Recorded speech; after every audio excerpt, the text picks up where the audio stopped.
रामकृष्ण हरी माऊली.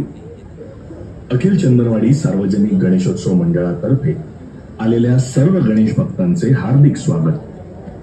माऊली, ऐकता का? आषाढाची चाहूल लागली की वेध लागतात ते पंढरपूरच्या वारीचे.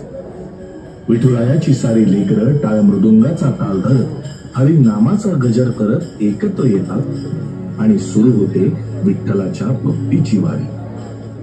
ज्ञानोबा तुकोबांची पालखी सजते.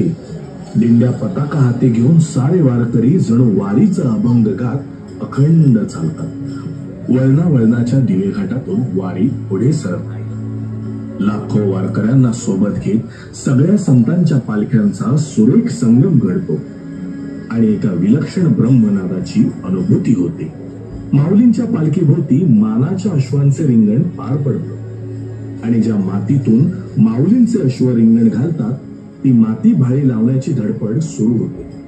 नीरा चंद्रभागेच्या पाण्यात माऊलींच्या पादुका न्हाऊन निघत वारी पोचते ते विठुरायाच्या पंढरपुरात आणि लाखो वारकऱ्यांना एकच ओढ लागते, ती पांडुरंगाच्या दर्शनाची.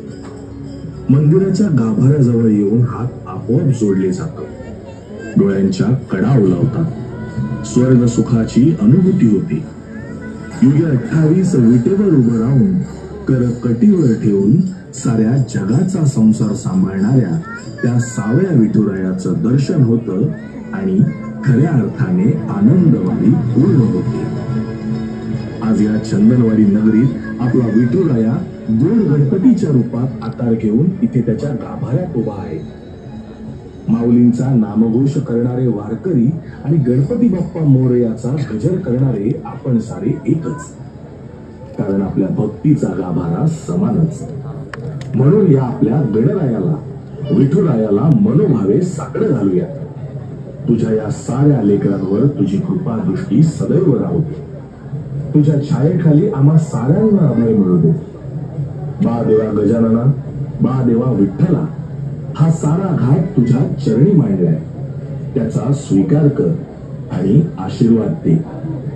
माऊली, सारे एका ध्वजाखाली एकत्र येऊया, एकत्र राहूया आणि हिंदू संस्कृतीची ही पताका आसमंती फडकवूया.